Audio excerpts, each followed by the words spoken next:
न खाना हो, ऐनी नैहर से दातल हो, सज पे चादर न फाटल हो।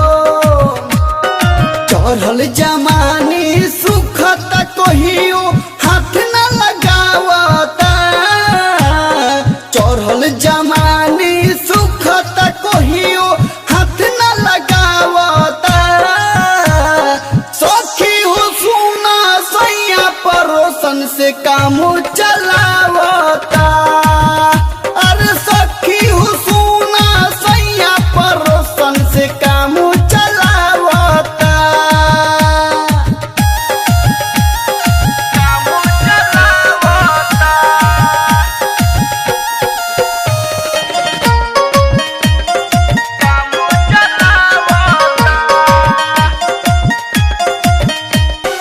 Presented by Jagdamba Films.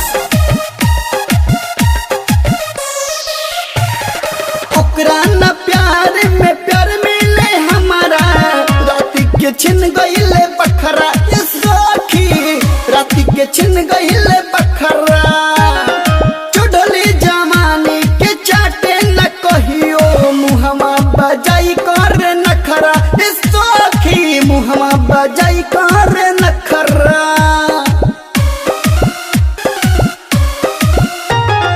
ओकरा न प्यार में प्यार मिले हमारा, राती के छिन गईले बखरा।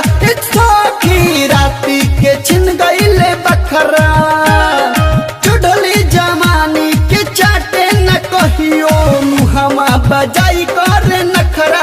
सखी मुहमा बजाई कर नखरा।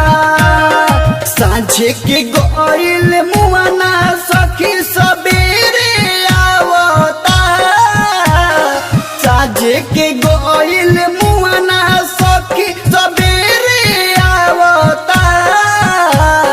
सखी हो सुना सैया परोसन से काम चलावता, अरे सखी हो सुना सैया परोसन से काम चलावता।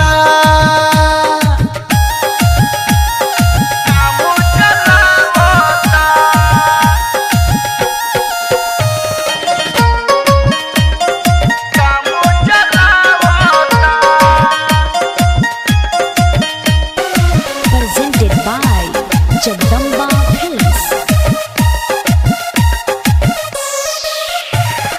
ओकरा तो शरम न लागे रे करम, फोन कके रोजो बोलावे रे सखी, फोन कके रोजो बोलावे।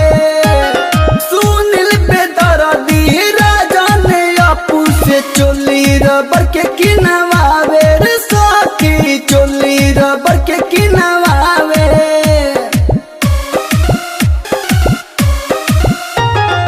ओकरा तो शरम न लागे रे करम, फोन कके रोजो बोलावे रे सखी, फोन कके रोजो बोलावे। सुनिल बेदर्दी राजू अपू से चोली रबर के किनवावे रे सखी, चोली रबर के किनवावे। दीपक दीवाना कर मने मन खेते ओकरे पटावता, दीपक दीवाना कर मने मन खेते ओकरे पटावता।